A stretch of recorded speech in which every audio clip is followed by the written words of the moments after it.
Steven, it says do not pet.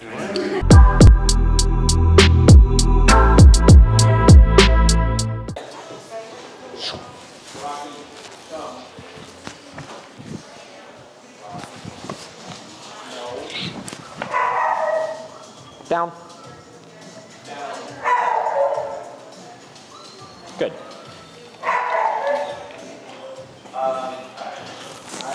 So what we're doing right now is two things.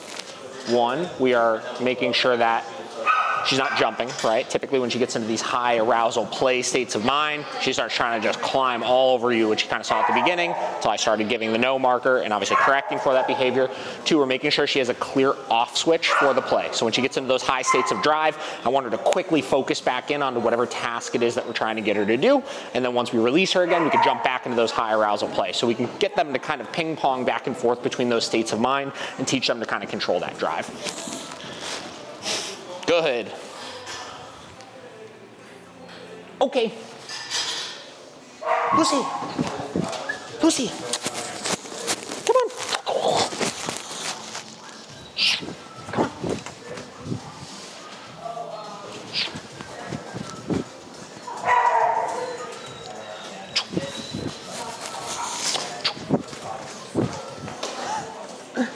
Lucy, down. And then obviously, third thing, good. We just started working that hip swing the other day, so we're adding that into the downs for a little extra stability with our commands.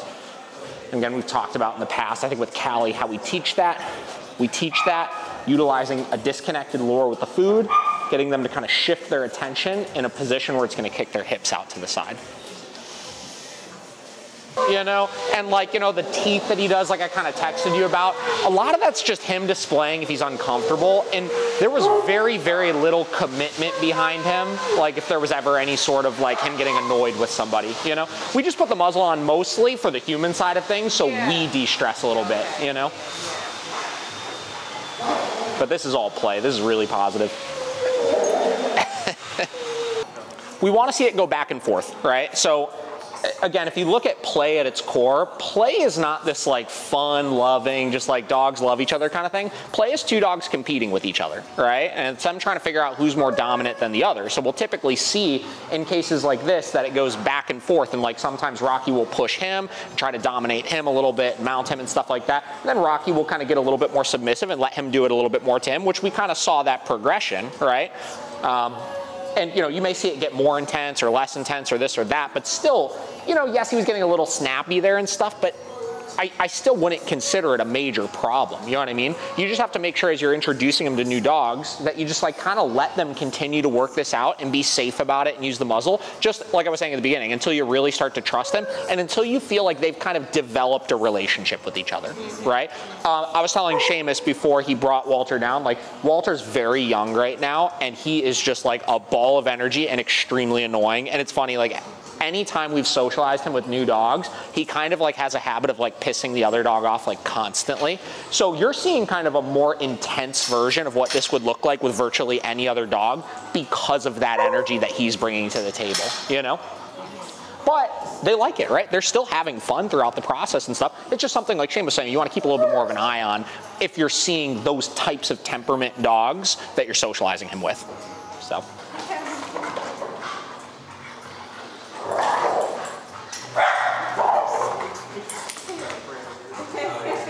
As humans, like we don't know what's going on necessarily inside of the dog's head, right?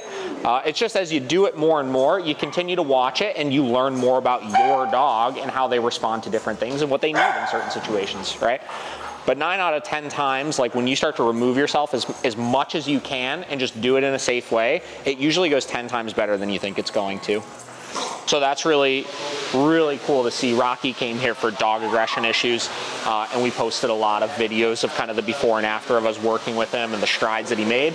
And again, anytime they come back for their follow-up, we always implement the muzzle initially, just in case, you know, they've been home for a while, they can kind of get back into the groove and stuff. But he's playing up a storm, and they're really, really cool. Bed. Good. Okay, looks awesome. So we're gonna jump into our downs next here. We started these yesterday. He may be good with it. He may give us a hard time with it because of obviously the distractions and stuff. So we're still not quite at a place where we're implementing a verbal command into this because I don't have the behavior very reliable yet. So we're still shaping it with our leash, where we're adding some pressure down on that collar. We're giving him a second to kind of figure this out, work through it. And then once he stabilizes, good. Okay. Marking with good, rewarding, and releasing him. And I'm expecting almost no duration in this position. Frankly, as soon as I get him into it, I'm just trying to stabilize him here. He gets up. We did this with Walter, obviously, a couple days ago. Good. Rewarding. Okay. And then releasing the second after. At least until this gets a little bit smoother, then we'll start asking for incrementally more duration with these positions. Same deal, pressure down. Good. Okay.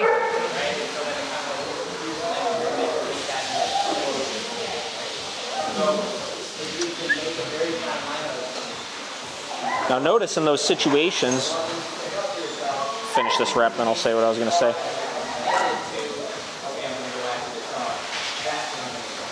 Good. Okay. Where he gets distracted, like when he pulled over to sniff through the fence and stuff. Because we've established our negative reinforcement with our leash pressure, I could easily use this leash to divert that attention right back onto me like that to get him refocused in.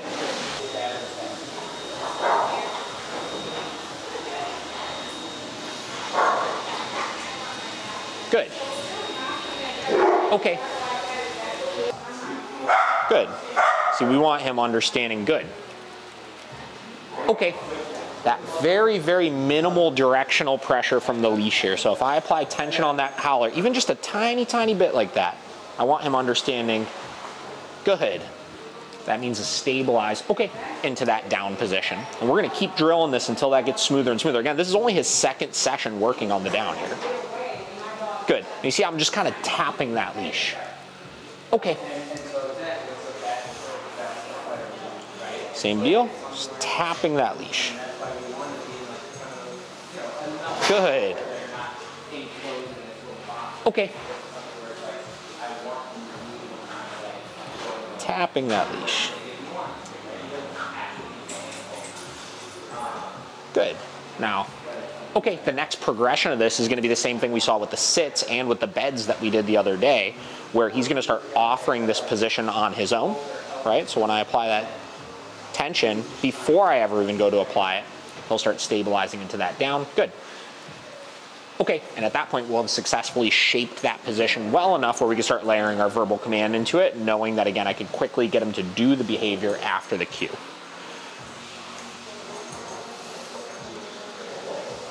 Good.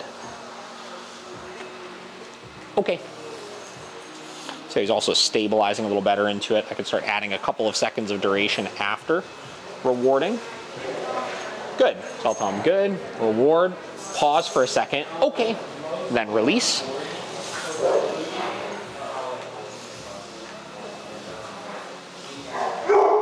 Good. Deal, reward, pause, okay, release.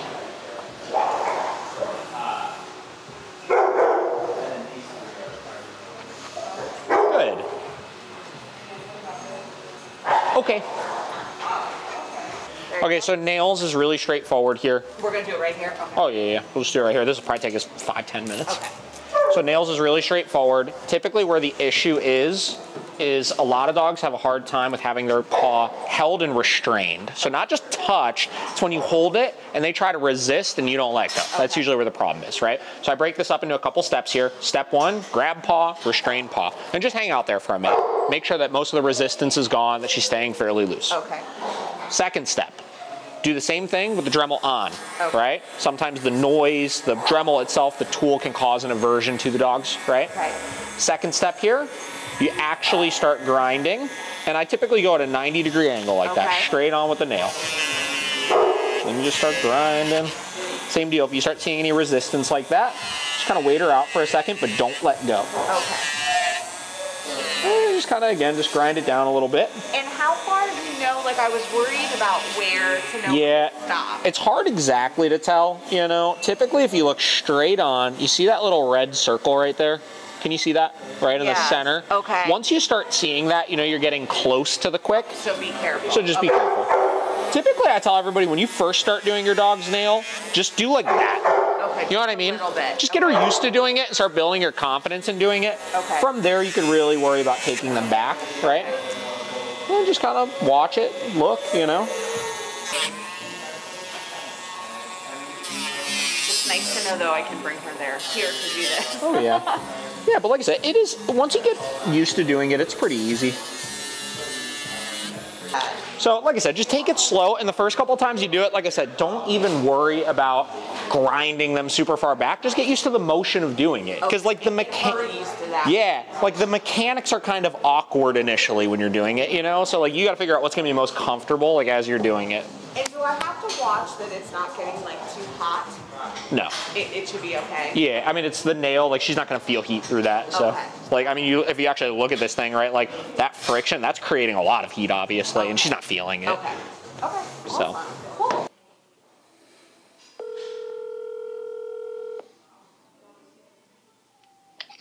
This is Matt. Hey Matt, how's it going? This is David with Miracle Canine Training. Hi, how are you doing? Good, good. I got a message from you from Sarah. She said that you are getting some success with your dog, possibly looking at other options as opposed to the training. Yeah, I'm making some really good progress with her. I got her about 10 days, well, 10 days ago now. Mm-hmm. And really my biggest goal for her is my leash walking and leash reactivity. But, you know, with the weather, we're making little strides in my apartment community here and there. Yeah. But I guess, you know, I was just trying to find out more, I guess, a little bit more about the program and kind of the use of the technology. And I don't know if I ever really have a goal for her to be, you know, super obedient. But what I'm experiencing in the house has been pretty good. Sure. And I'm taking some I'm working from home, obviously. I told her is completely different than 2 years ago when I was working in an office. So, sure. My patience level and a little bit more of my time at home has helped in that regard. Yeah, understood. Okay. Well, I guess two things. One, what sort of questions can I answer for you about the training? And then two, the only thing I would say, you know, obviously, ultimately, it's your choice what you want to do. Like, if, you know, if you're happy with where things are at and stuff, the only thing I would tell you is keep in mind we are in the quote-unquote best/worst time for dog training right now, only because of the fact that, like, it's winter and, like, basically all of those real-life distractions you're going to start to encounter once summer comes around, you're not experiencing yet, right? Yeah. Most dogs that we work with are pretty good in the house. You know what I mean? Like, as they get more comfortable and stuff like that, like over the next couple of weeks, you'll start to see her come into her own a little bit more. And, you know, if you're going to see like negative behavioral issues and stuff like that, like you'll see them over the course of the next couple weeks pop up indoors. But you know, when it comes to like outdoor distractions and stuff like that, that's typically speaking where most people have the issues, you know? So even if you're not going to be doing like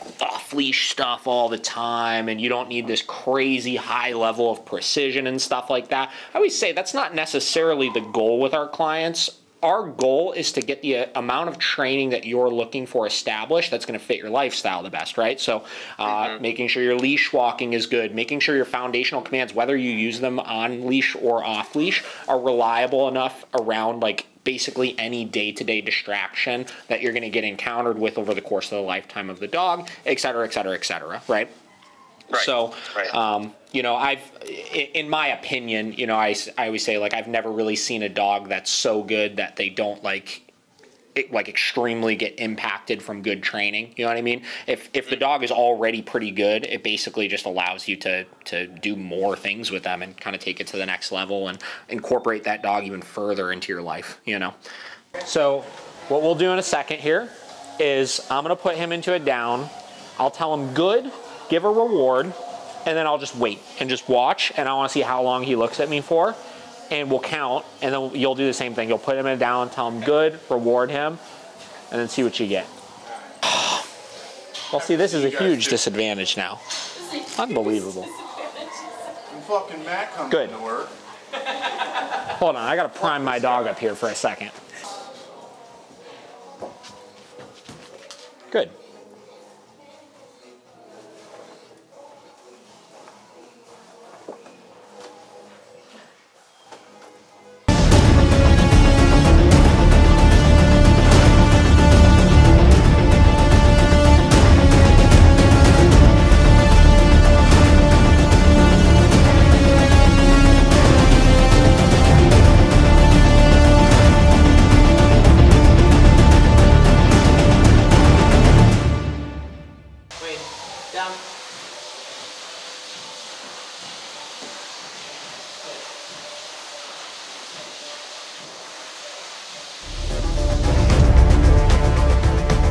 Let's see if we can do cool things.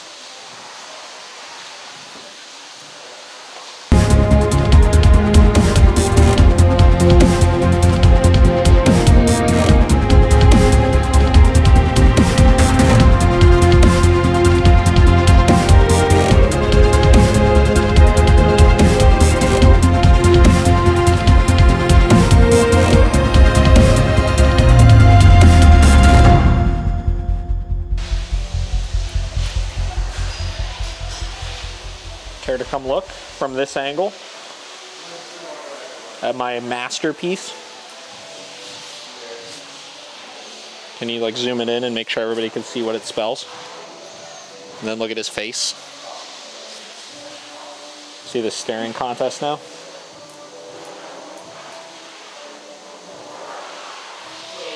Here's the real test. Watch him here though, not me. Walter, come. Good boy. Okay, come on. Walter, eat it. Right here. Right here. No. That's not.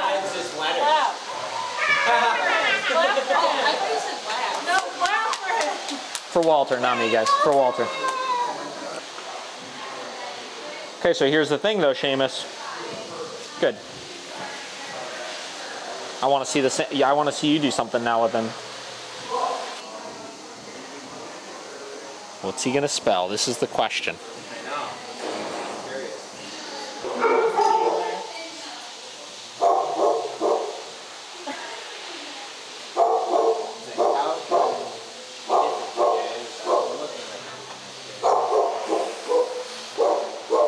How about I go? Round two.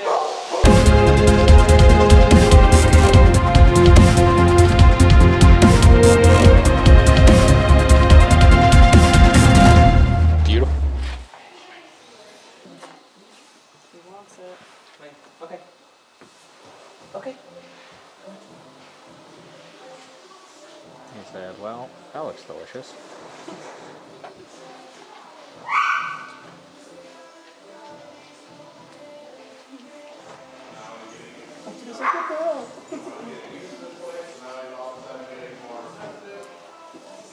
Walt Disney. Yeah. Wow. Claps all around. That was great.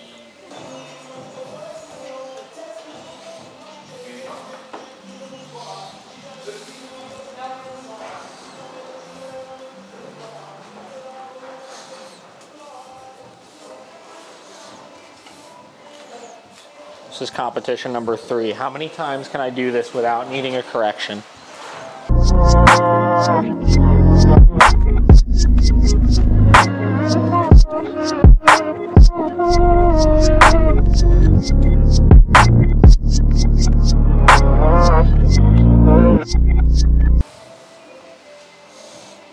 All right, we're going to change it up in a second now. So instead of just going back and forth, I'm going to see how he does with backing up. So I'm going to walk, then I'll move backwards, The same deal, I don't care if he stays in the heel position, but I want to keep his attention on me, obviously. And then move back forward. So we're just working different pictures here. That's all that's going on. Again, backing up.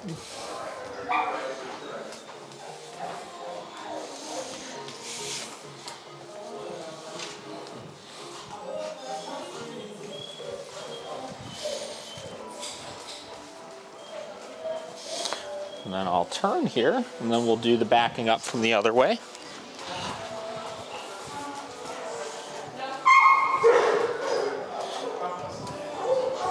No. Come. Close.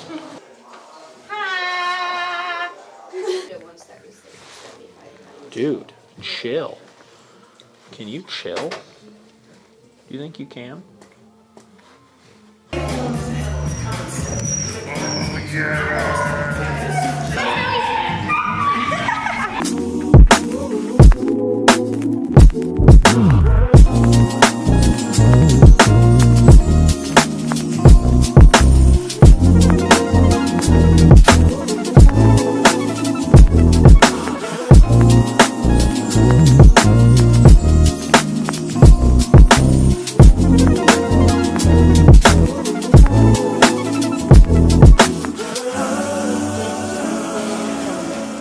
Lucy, come.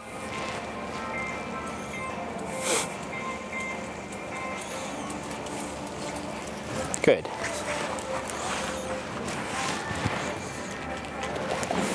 Down. Good.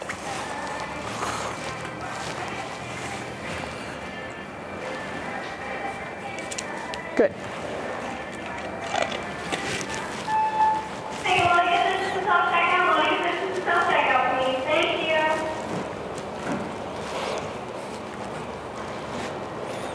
Lucy, come. Good. Good. Did you get that one? Yep. Okay. So that was the first one. Okay, actually second one I think that he offered on his own, because the little dots, they're starting to connect a little bit. His little noodle's starting to work a little bit here. He's understanding. Let's see if he does it again. Good. Starting to understand that downing is what gets him paid right now, right? So, okay, once he shows a little bit more consistency with offering that behavior on his own, then we would layer in our verbal command into it so that I know with almost 100% certainty when I say down, he will stabilize all the way into that position on his own. Right now, he's still just a little too distracted by stuff going on, right? So we're still just giving him an opportunity to offer it on his own. If he doesn't, we're applying steady pressure down. Good. To give that direction of where we want him to go.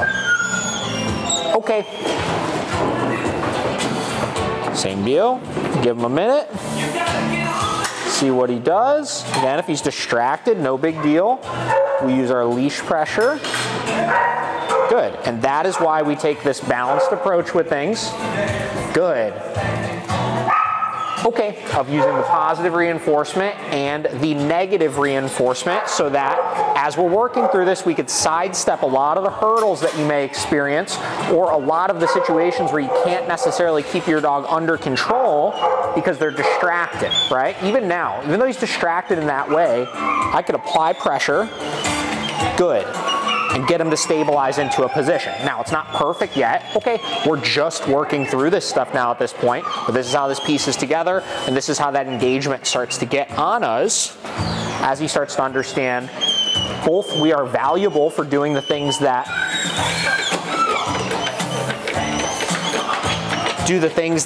we want him to do, obviously. Okay, but we're still ultimately going to make him do this stuff, so he starts to gain that kind of respect side of things as well. Yes.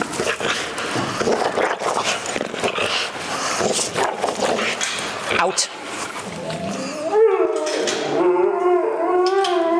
Yes. So once the out looks good, then we're still not going to add any commands in, but what we're going to do is start adding more duration into the weight. Out.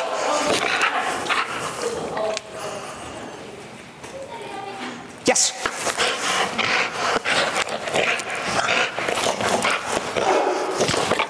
Out. Yes. Now with this, no yes marker for it until you're gonna give it to her, right? So let me see a treat real quick. So you get your reward, and again, we want her to connect to that lure, then follow it, yes. Then tell her yes and give it to her, right? Connect lure, get her to follow, yes, reward. You're trying to capture here, you're trying to capture a feeling more than like a physical thing, you know what I mean? And that's where it's kind of one of those, did you say no, you don't? So you're trying to capture a feeling of your dog being really in tune with that food, right? Being really engaged and motivated pressing into it. This has little to do with the physical position that the dog is in, right? Okay. So that's what I mean about like once you feel that feeling, right? You'll know what you're kind of going for, and your timing with your mark will get better and better, right?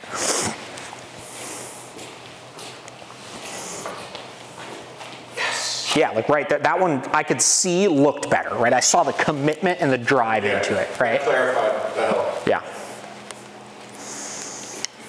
Yes. And then just be aware as you're doing this also of her head positioning, depending on how you're holding your hand. Like if you're not really parallel with it and you're more like this, it's gonna cause her to have to like do this, which is uncomfortable for her, and it's gonna be harder for her to do the pressing into it.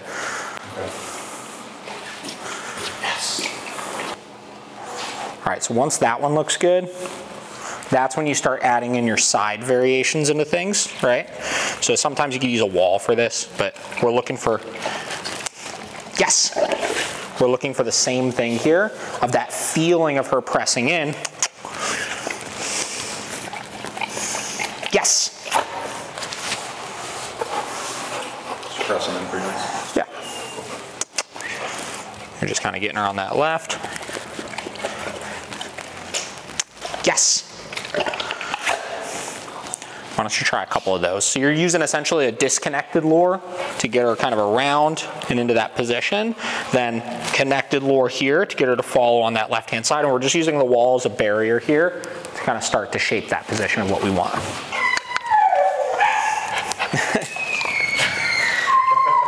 Yes. See what I mean? One more. Come on. Started off by saying technically she's left. Yes. No longer has to do that. Down. And what is the other type of marker where she needs to stay? Good. Bridge marker. That would be a bridge marker. Down. Meaning stay there, the food's coming to you? Good. It's a bridge between behaviors, right? Sit. Good. Right? Down. Good. Yes. Right, so those are your bridge marker. You use it to interconnect your behaviors, right? Where your terminal marker ends the sequence, right? Ends whatever you're working on. I'm so sorry. That's okay, right? So your two types of markers are your bridge markers and your terminal markers. Bridge marker. Good as a bridge? Good as a bridge marker, yes as a terminal marker. A bridge marker, down, good, is something you use to kind of interconnect behaviors without needing to release the dog in between. That I understand. What's not clear is how it bridges to the terminal, like how it bridges. It bridges between two behaviors, because if we don't have a bridge marker, okay, what you would have to do, if you wanted to reward the dog, right, is down, yes, sit, yes, down, yes, sit, yes, right? You would have to release her in between each one of them if you wanted to reward for every single one of them. Okay. Does that make sense? Yeah, so, okay. Are you sure it makes sense? It communicates duration, basically.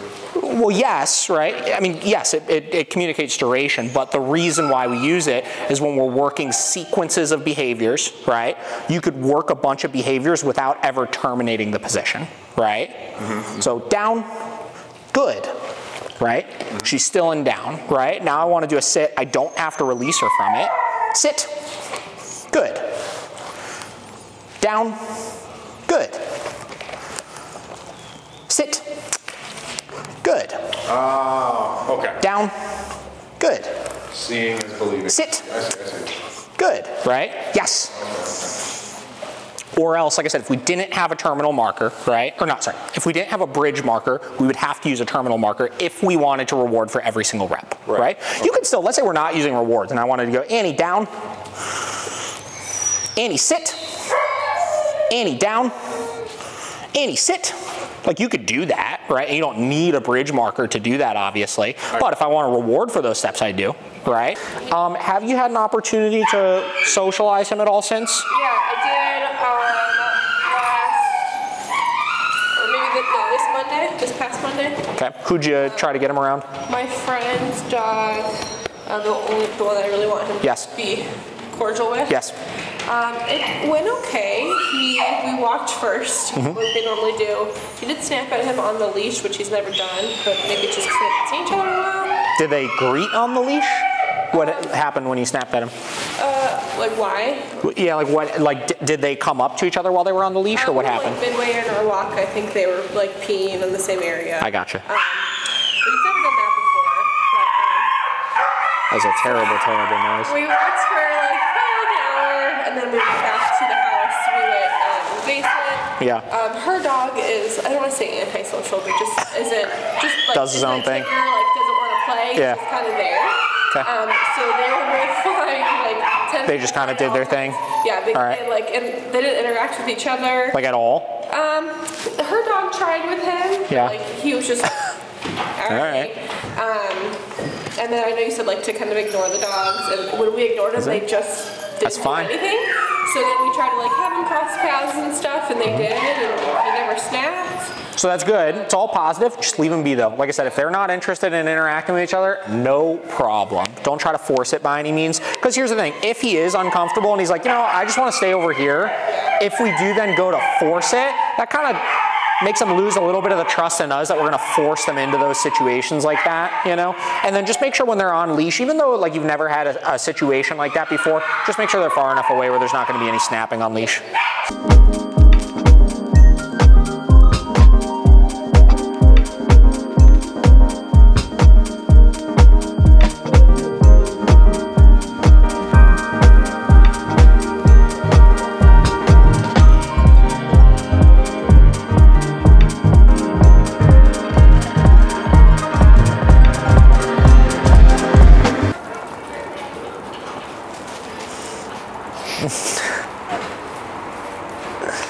It's like, how many things can I pee on? He doesn't have those your left. Yeah. They just lift the leg.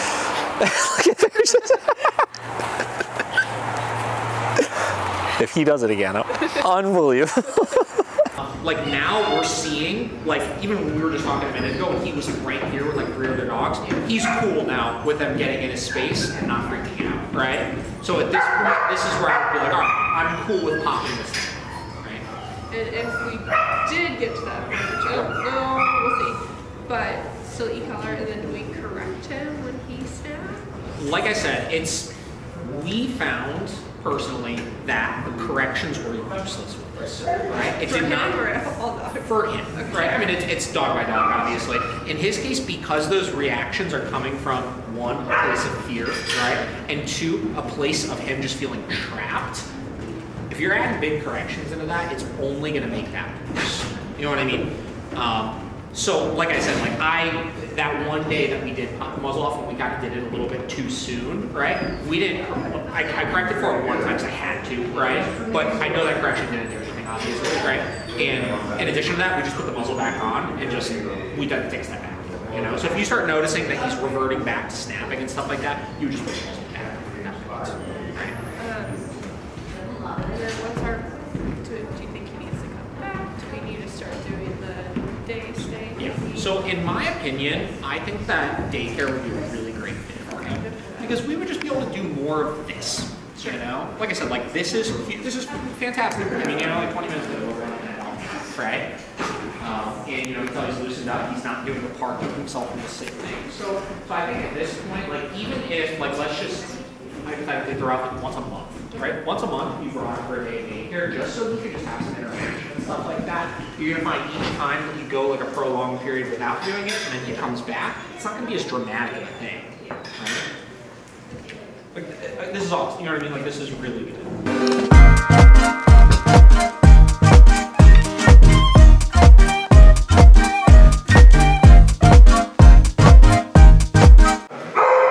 So we can sometimes misinterpret some of these reactive behaviors we see as the dog guarding us, right? When in actuality, the dog is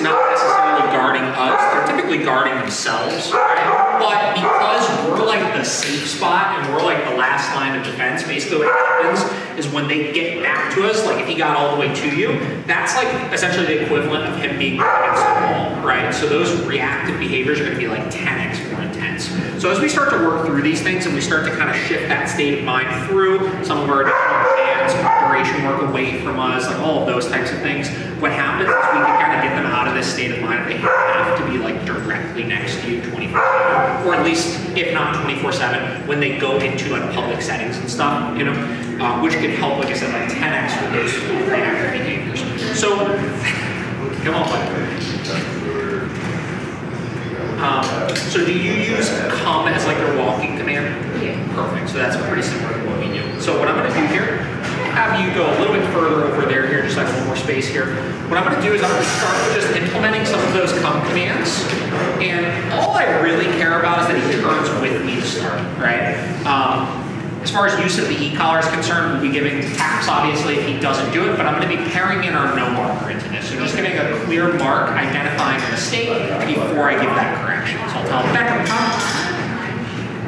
No. Beckham, come. We'll just do that all the times. Beckham, come. No. Beckham, come.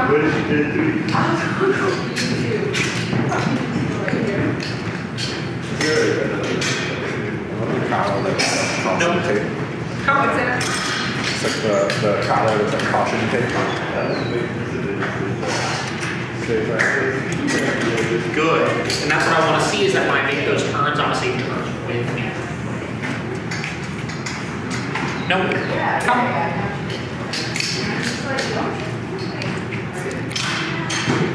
I don't care a whole lot about positioning, left, right, anything like that to start right now.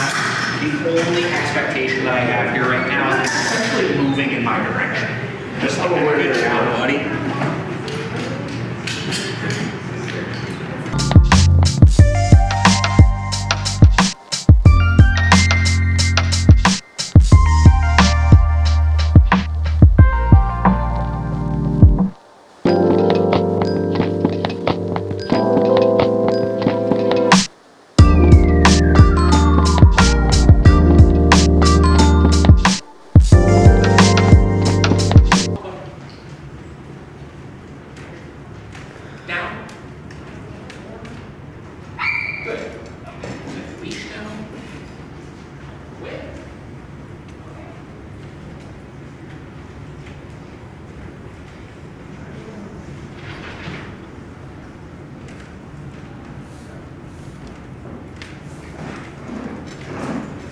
Can you do me a favor and just like walk around him?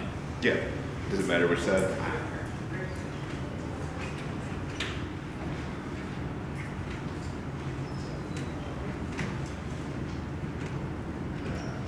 Nice. This is not Beckham. I'm fine. That's it? Now here's the That's it? No, That's him.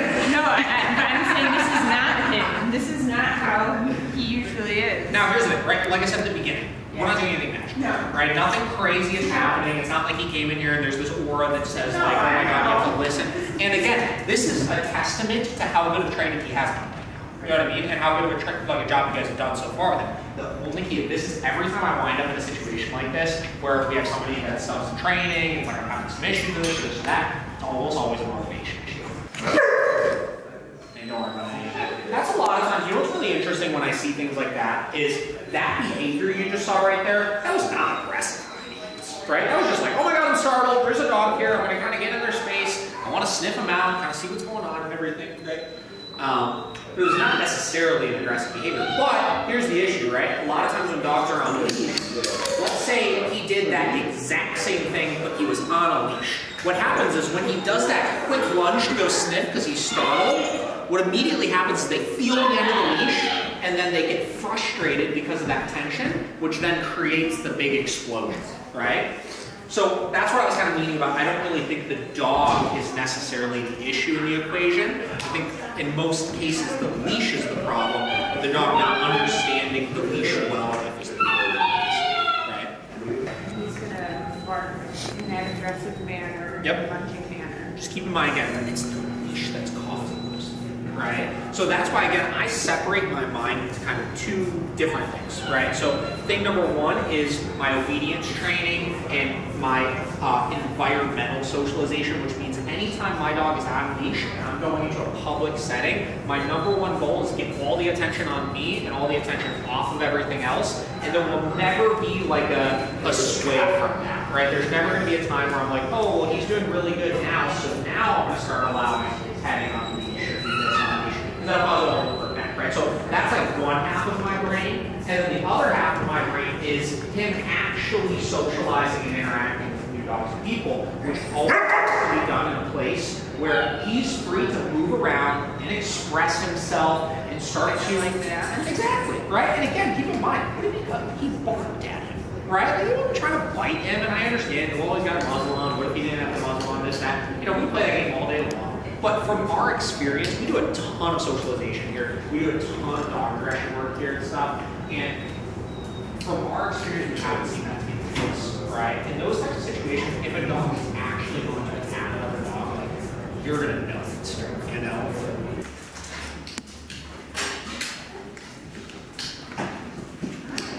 He's uncomfortable, but he knows if he gets stressed, he can go away.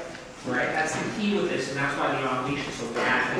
Even though technically you probably get 4 or 5 feet away, perception-wise, it's not the case. Yeah. Again, he's unsure, right? Which is why we're not forcing him.